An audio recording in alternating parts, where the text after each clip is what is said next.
Okay, today's morning run is hills. You got a hill here down and a hill up on the other side, way down there in the gravel.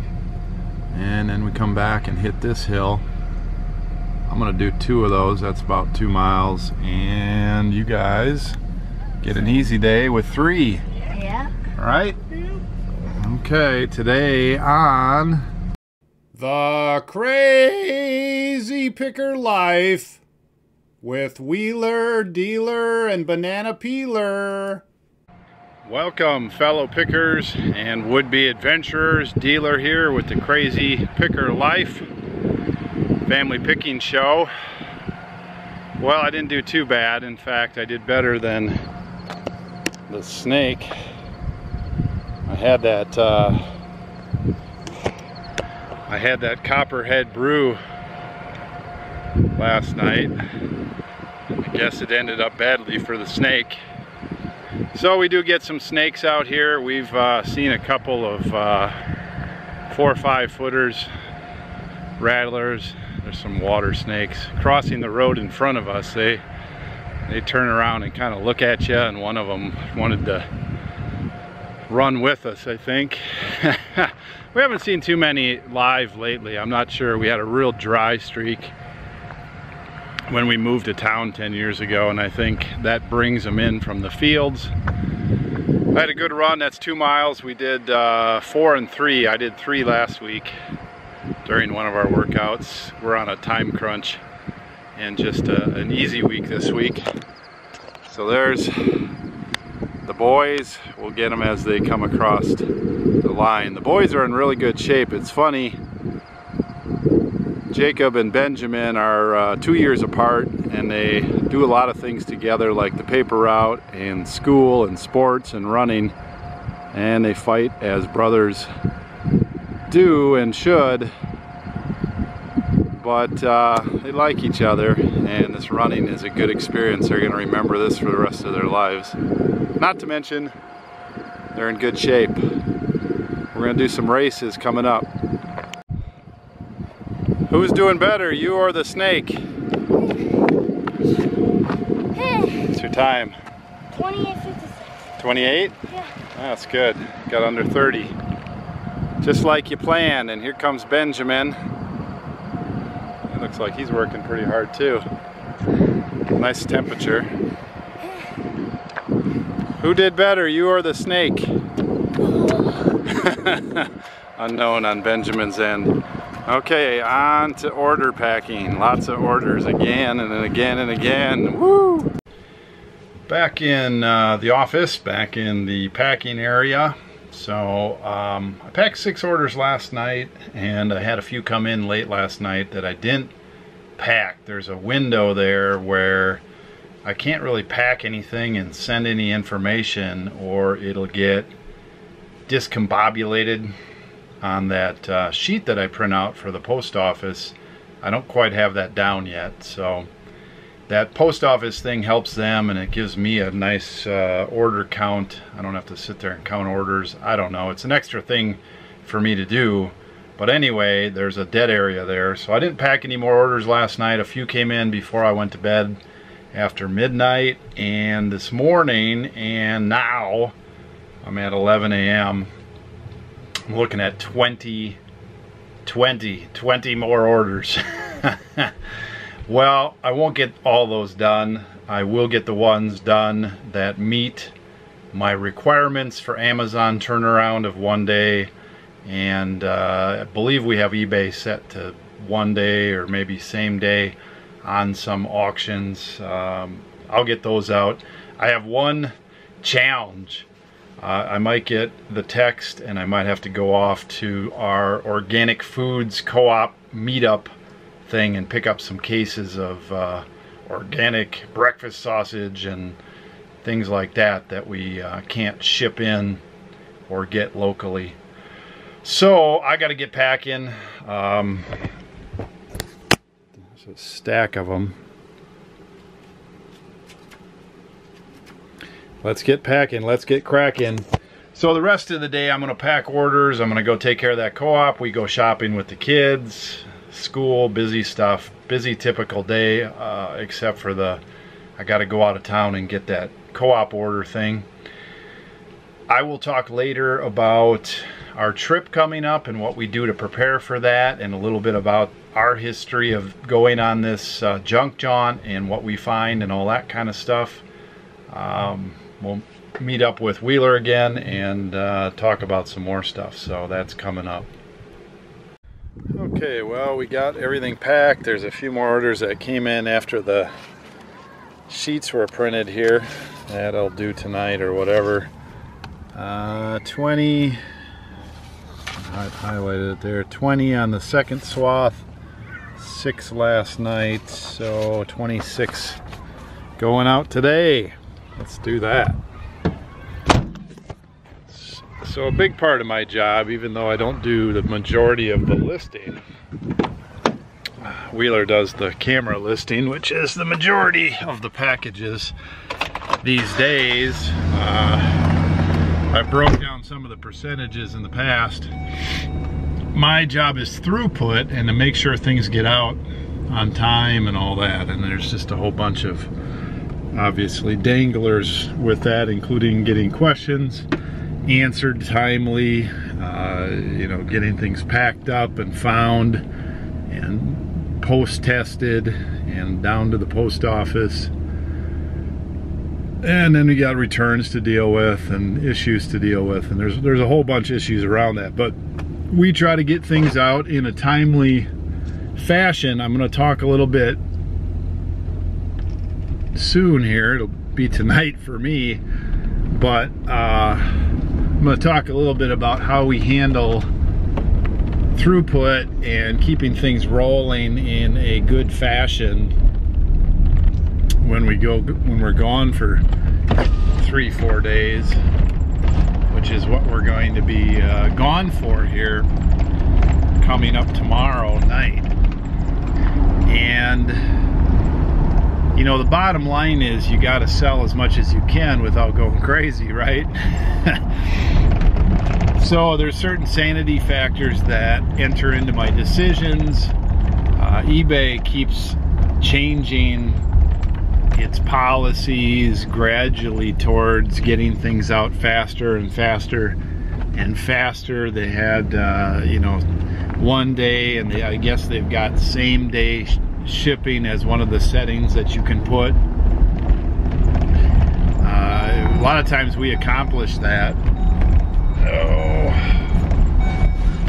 whoops. My robot is telling me to do that.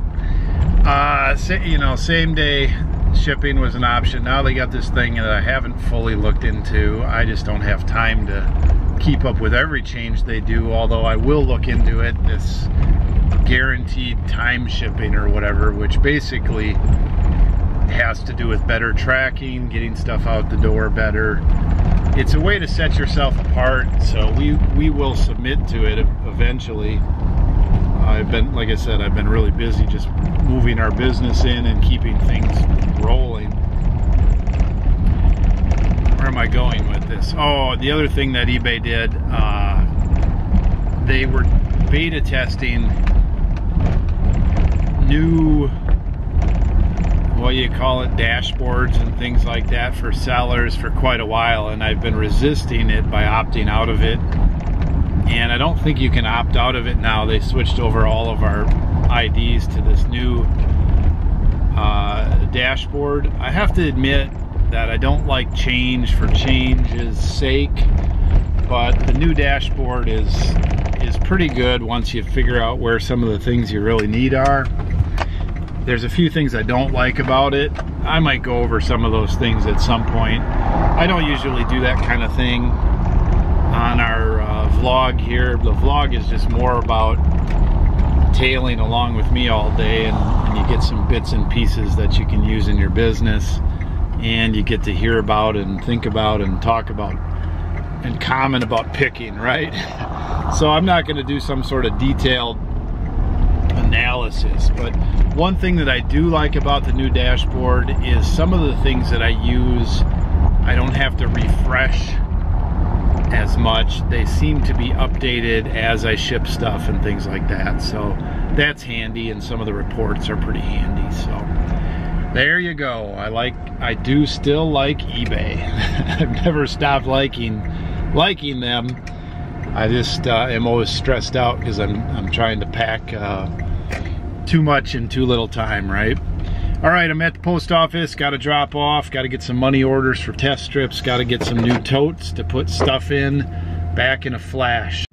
Okay, so after the post office checks those in with a couple scans, they make a count on them, and then they give me my sheets back, and they put their little thing stapled on there. So they've done their job scanning it in. Those 2 sheets have a master scan number, and then it goes back to Indicia, which is my address label tracker thing, and then all the rest of them are uploaded to their system. They're telling me that by doing that, the scans will be in there quicker, and of course the counters for them, the counter workers and stuff, they don't have quite as many individual scans. It speeds things up. So I'm all about that. They've been telling me about variations of that for a while, and I think Indicia probably had it for a while, but somebody at the USPS contacted me with specific instructions on how to get that going. So if you do a lot of packages and have a scan problem, there may be a way to take care of that, and I would probably talk to your postmaster, and then they will probably forward your information or request to some regional person that may be able to give you the instructions for however you print your packages if you're printing them. If you're using eBay probably has a separate type situation. There's other mail handlers. I did Indicia early on because I was doing high volume with DVDs a long time ago, and it makes it pretty easy. It does have a monthly fee, which they've started to offset for high volume people, so I don't even pay I don't think I pay a monthly fee anymore, mainly because I do so many packages, I guess. All right, so you know, if you have questions on that, we do a question and answer session every week or two, and Wheeler and I will find a place somewhere to hole up and answer your questions, get some light on the situation. All right, so how do I get all the throughput done on a day like today? Well, I had a little change in plans. I still have to go shopping with the kids, which is our normal time, and then our out-of-town co-op thing got pushed till 4 o'clock. So that allowed me to get everything done. I busted all the orders out. I picked up the pace a little bit, and you know, that's important. That in this business, you do have to be able to change speeds. You got to know when to get up early and get out there. You got to know when to shut off some conversations and get on the road. You got to know when to bust it and pack some stuff up. And it's not always comfortable, of course, but that's part of throughput, and that's part of this business. You can stay ahead of certain things, and that's always good, but it's a changing business, especially if you get up into the middle volume or higher volume. You can get a lot of orders at once. I'm going to talk a little bit later here about how I control how many orders I have. And by control, it's not total control, but I do have some techniques that I use to put a volume control higher or lower on my volume. So I'll talk about that a little bit later. All right, I got to do some other things. Okay, we've got our food shopping done, and I get a chance to go out of town a little bit in my Jeep, which is always fun. And today I've got a long banana peeler, so we're gonna go get some cases of food. Yeah. Hopefully we're not waiting over there. We're going to some of these towns that are like, used to be 1,000 people, but now they're 120 people or something. And kind of neat to poke around the towns, but only for so long. You just want to get your stuff. And this is out here, the delivery places can only deliver one delivery per county, I think is how they set it up. And so there is a small health food store in Colby, and they get a delivery, and then we got to go one county over to get stuff at sort of wholesale is how it works out when you buy a bunch and act like a food co-op and you get a bunch of stuff. So that's where we're going. So what do you think of the trip tomorrow? Are you excited? Yeah. Going out into the wilderness. There's nothing, there's no picking adventure that we've ever run into that's been quite like the junk john. Yeah. Cell phones don't work. The people are super friendly and super out there. Yeah. You run into some real characters, like unbelievable characters. You run into a lot of wildlife. Yeah. It's very interesting out there. And you run into the craziest stuff to ever buy that we've run into anywhere. Yeah. Anything else? Nope. Hit all the high points? Yep. I'm good at that. Okay, so we're gonna go get this. I'll be back in the office, hopefully make supper too. Okay, I guess as long as we're out here and at it, we'll give you a little tour of Dresden. We'll give you the nickel tour when you approach Dresden about all that is operating as the grain elevator or the farming setup. They do have a railroad that comes into town right now. They are doing harvest of corn mainly, from my understanding. And we do see trains from time to time on these tracks. They pass through and pick up grain when the grain elevator sells it. Oh my goodness, another order. I'm only 6 down. Mona's Market. They have an old school set up here somewhere. Dresden has seen better days, as many of the small towns out here, the small farming towns. When we come around this corner, this is the old Main Street, we're hoping to see the semi-truck. Boom, it's not there. We're either really late or... We're late or we're early, and I have a feeling we're early. Well, that's the tour. Well, not quite. We'll turn around. That is the city hall where we all meet and pay our money, and that is an old saloon. And then I think this was the who knows what fire station, which is just storage now. And then they have some sort of like a utility building. That is about it. There are some nasty dogs around and some friendly people. And the average age in Dresden is probably, if I had to guess, 65. Alright, I guess we're on the wait. Alright, we got Banana Peeler. Yes.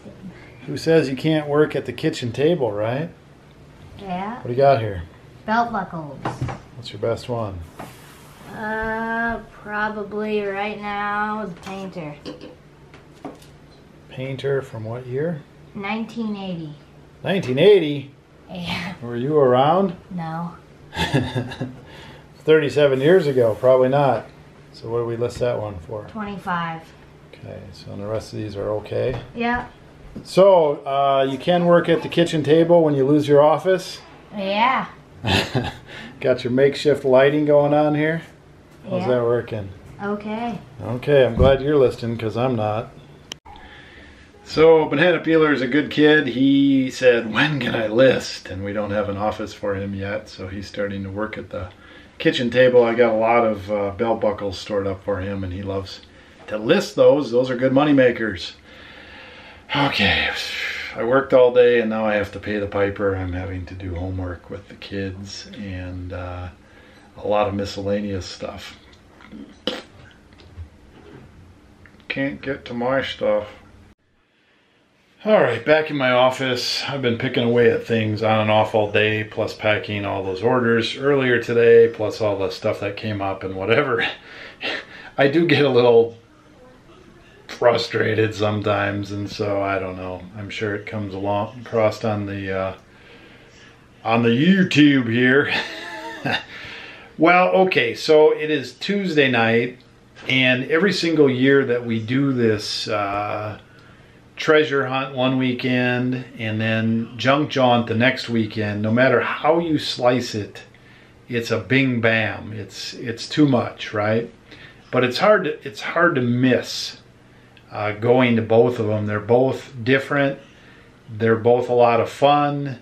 We find some things. We get out and you know, meet and greet and hang with the people of Kansas a little bit, and Nebraska, and those are all pretty nice people. There are some real eccentric people. There are some real intelligent people. There are some real down-to-earth Midwestern people. There are some cowboys. There are some farmers. There are some real isolated people. It's interesting. The terrain is interesting. It's desolate. It's rough. It can be crazy weather. It's an adventure. So we like to do that. But no matter how you slice it, in between, before and after those two events, it's challenging. I have a 5-day homeschool week where I teach half the classes to 5 kids, including 2 that are still learning to read. And that is, you know, that makes me crazy and busy. And then like a day like today, I had to put some of the schooling off till later, especially the older kids. And so I had to play catch up all evening.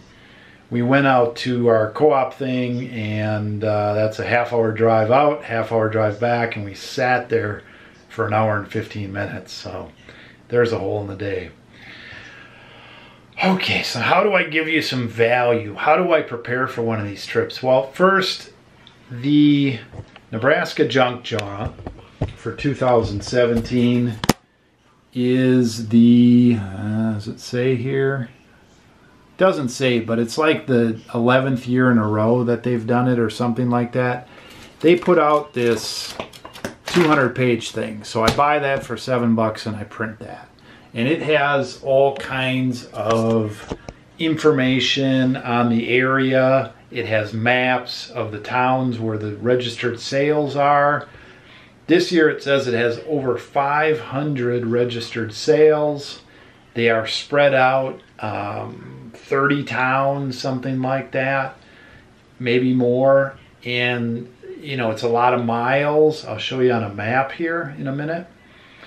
And so when I go into an event like this, the early bird gets the worm. There are people that are up there and buying right now on Tuesday night. They go up and they buy from all the permanent or semi-permanent vendors up there. They have a list, they go up, they knock on doors, or they're open, and they're already up there buying. Mostly those people are from Colorado, Iowa, not sure where else. Some actually come from the West Coast, I guess. And they're mostly buying primitives and old furniture and things like that. They want to buy those and put them in their shop. Typically they can double, triple their money with that kind of stuff. But they also get first shot at all the smalls and all the oddball stuff, and they can just basically buy as much as they want. Now what they miss out on, unless they're going to go around and around and around, is they miss out on the people that aren't there setting up until Wednesday, Thursday, Friday, the rummage sale, some of the small stuff. So no matter how you slice it, if you get there reasonably early and you keep moving, you can find some really good stuff. But we have gained some intelligence on a strategy and where we want to be early in the game and where we want to be later in the game. And so I'm going to share that with you on how I'm picking this thing apart. We have went different directions. We have stayed different places. We have stayed in the van. We have weathered 4 inches of rain in the van overnight, which was no fun because you can't really keep the windows down. And other times you got mosquitoes, and other times you've got 45 degrees at night, so you have to run the van. We don't do that anymore. I'm older and wiser and making more money than when we used to do that. So let me show you a map. We are in Kansas, down here somewhere, and we have to come up into Nebraska. The junk jaunt, it says Omaha over here, Lincoln, Nebraska. This is Grand Island. I think yesterday I said Hastings. We're not staying in Hastings. We're staying in North Platte. So we'll come up tomorrow night. It's going to get dark in here. The reason I don't want to do this all at night is this is pretty isolated. Lots of deer and wildlife depending. They've got a lot of farming and harvesting going on. I want to get as far up this before it gets dark as possible. We'll probably get up in here and have to do this in the twilight. So we're going to stay up in Hastings. The junk jaunt for the most part is this loop above Grand Island, and then the secondary is out farther. And then Grand Island just has a lot of stuff going on. A lot of people come down from Omaha and from everywhere else to buy and sell. We're going to start in North Platte. We have shopped around there. There is some good thrift stores, good antique stores there. We're going to get up early and go up into the junk jaunt this way rather than from the bottom.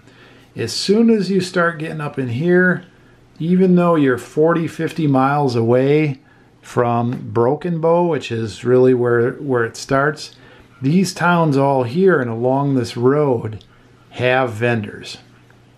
And a lot of people don't know that, and a lot of people don't go there because they stop at Broken Bow and they don't come in this way. So we're going to hit some of this early on and Broken Bow early on, and then we're going to go down the lower loop and stay overnight in Grand Island. Friday we're going to shoot one way or the other up to the top where there's a fairgrounds up there that generally has some cool signs and cool stuff, and we know a lot of the people up there. I've pulled Jeep pedal cars out of there. I've pulled pink Coleman new in the box jug coolers out of there. I've pulled a lot of cool things out of there, and that's way up there. We're going to try to get up there Friday midday, something like that, and then work our way back down. Stay overnight in Grand Island on Friday night, and Saturday morning we'll sweep up around Grand Island. There's some good antique stores that are willing to give you a deal on the third day. We'll pull some cameras and stuff out of there, and then we'll limp on home and hit some of the small towns on the way. We have to look one up, but there's an eBayer, and I think they've seen us on YouTube as well. They sell beer signs and everything else. Last year I pulled a curved Miller sign out of there for $800, and thank you for that, but I sold it for $14.99, so that was cool. And so we'll hit some of that stuff and go home. Okay, now I guess here's the value. When you're going out picking for an afternoon, a morning, a day, 3 days, you need to have a plan. And if you're always sleeping till noon and getting out at noon and everybody else is out there at 8, chances are the stuff you're going to get at noon is not going to be as good. That's common sense, right? But here's the uncommon sense. At 8 o'clock, what is your best strategic point to be? Okay, if you're counting on what's written in the ad, you might be disappointed. You probably need a backup plan. So we always try to go where a bunch of action is and get there early. That way, if the first stop doesn't work out, you still are pretty early to the second and third and fourth stop. And so everybody that's done this for a while has been fooled by huge rummage sale, and you show up and it's, you know, 10 stuffed animals, right? Wow, that's huge. But then they say, but one of the stuffed animals is a snuffleupagus. It's huge. So you really need to put some thought in. The biggest bargains are going to be in the first couple hours, and then, you know, the rest of the stuff you probably have to get into your specialty. What do you know the difference between A and B that other people don't know, where A and B look the same, but A is worth 10 times as much and not that many people know. For us, that's cameras. For us, that's watches. For me, that's beer signs. For me, that's a whole bunch of other things that I can't name off the top of my head, but I can pick them out. If there's 10 items lined up, I can pick the one or two. And, you know, you'll have that specialty you'll develop as well. So what do we hope to get from this trip? Well, I hope not volume. I hope we pick up 50 good items, 20 really good items, 10 super good items, something like that. I don't want 1,000 items. Could I pick up 1,000 items and make money? Sure, but I don't have room for it. I don't have time to list it. So I really need to hold out for the best stuff. Does that always happen? No. Do I end up picking up some things that, you know, catch me off guard? First item of the day to break the seal and it's not the best item? I don't know. Sure. I'm not afraid to pull the trigger, but I do want to come home with the best stuff. So whatever we come home with, I'll be happy with. We're spending 3 days. Wednesday night, Thursday full day, Friday full day, Saturday, you know, most of the day. So time-wise, 3 days. I've got to make that count. We've got to make that count. There's no pressure on, but I still want to make it count. So either fun or picking up good stuff, or both. Now I'm out there with my 2 boys. That's always fun, right? Let's see. We're spending money. Now to get out there and get back is some mileage. We'll probably put 700 miles on, something like that, 800 miles on. You can do the math on that. All tax deduction. 3 nights in the hotel, $300, give or take, right? Food, we eat food anyway, but it'll probably be a little more expensive out there, maybe a wash. Entertainment, there won't be much for entertainment. Buying and selling is entertaining enough. Sitting around afterwards, talking about it, watching some TV, hanging out, you know, having a beer, whatever, right? Eating out, eating some food, fun enough. It's kind of like camping, except you're picking. And you're staying in a hotel. So you're spending time and money though. So other than the fun factor, you know, we got to come home with $1,000 worth of goods that we spend, and we want to make a couple grand on those. Is it going to be our biggest money maker of the year? Most likely not. But the other thing we do out there is we gather some business cards, we gather some leads. Those leads down the road will turn into bigger things. They always have. They've always led us to some other things. So we're always developing contacts. A lot of people know us when we go up there by sight. Some of them know us from the YouTube channel. We met a picker couple. A gentleman came up to me on the Highway 36 and said, "Hey, Crazy Picker Life, enjoy your show, da da da da." You know, we chatted with him a little bit. That's not really where we're making contacts, but the whole thing about making contacts is it'll lead to other things. We have another deal brewing where we have a $5,000 offer in, and the person has some constraints and they want $7,500. Conservatively, it'll sell for $20,000 when it's all said and done, the items. We're going to up our offer a little bit and probably go get that in October. But that contact came from another picking trip, and it took 1.5 years to wrestle it down to where there's actually a dollar figure to what it is. We want that stuff pretty bad because it's really cool stuff. It's stuff that you don't just stumble on at a rummage sale. You don't see it at an antique store. We bumped into it through sort of a networking type situation, and then we cultivated it slowly but surely. Those are the things that will happen when we go out on this trip. We will run to people. We have people out there right now that are holding or bringing cameras because last year and the year before we said, hey, this is what we're looking for. And they're like, okay, we'll bring that. And then it happens. We'll bump into them or somebody else and they'll say, yeah, you guys are the camera guys.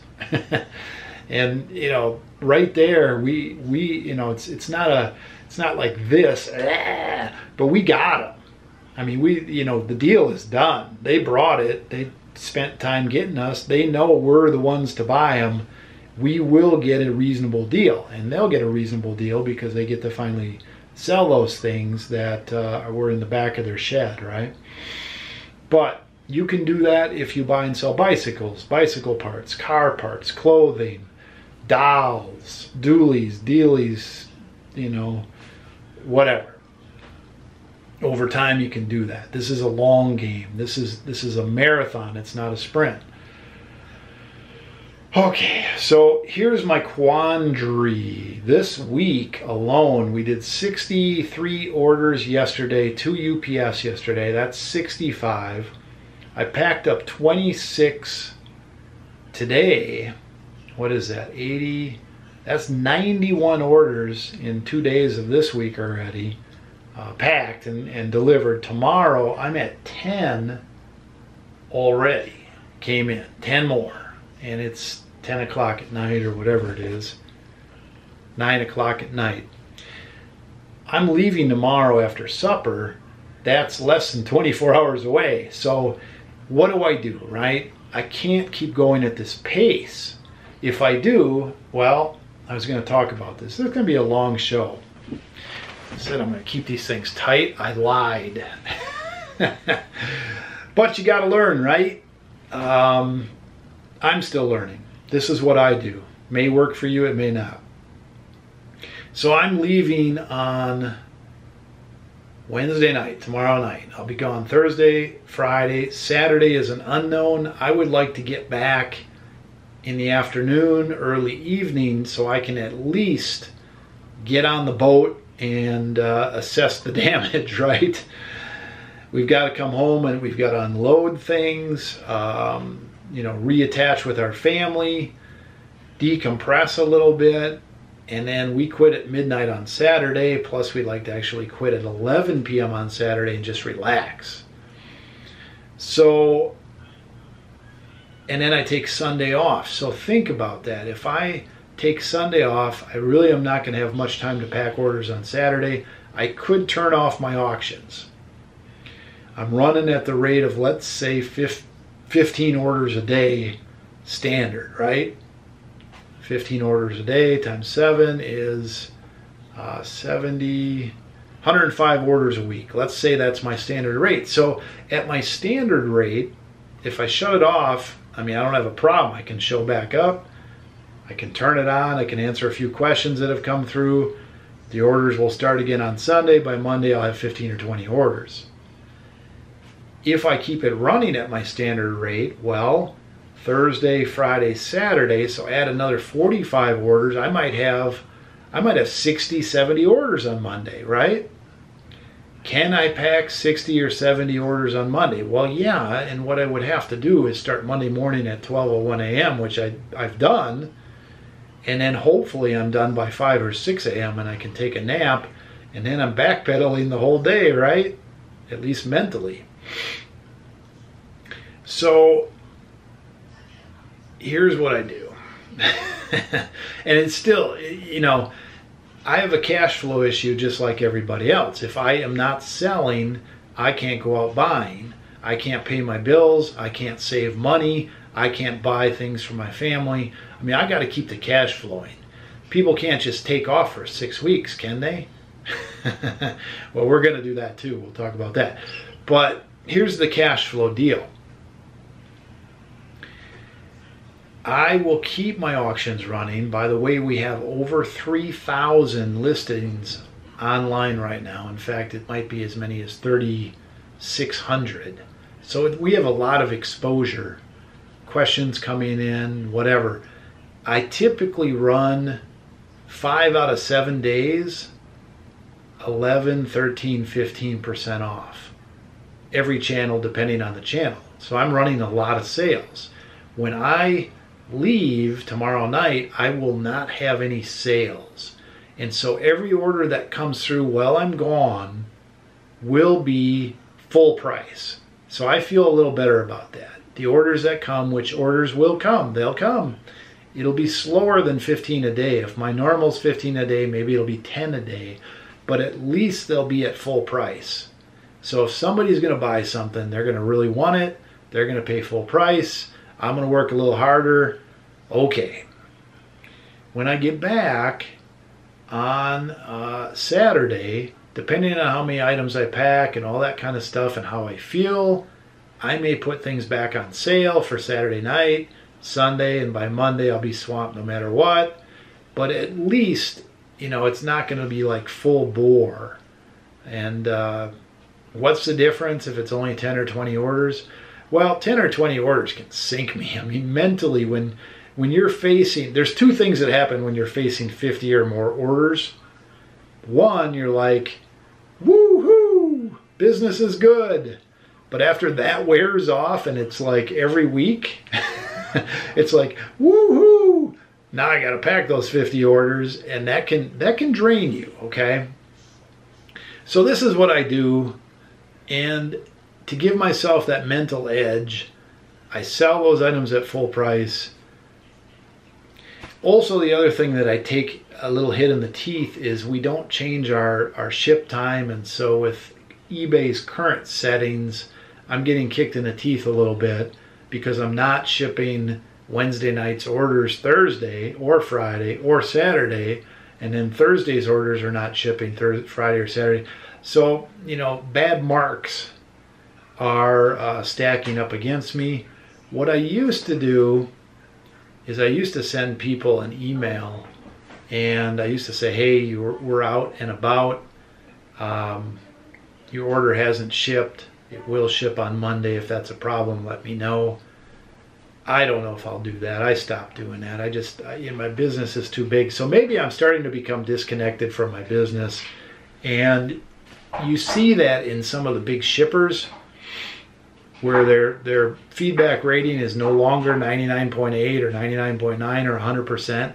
They start like getting negatives.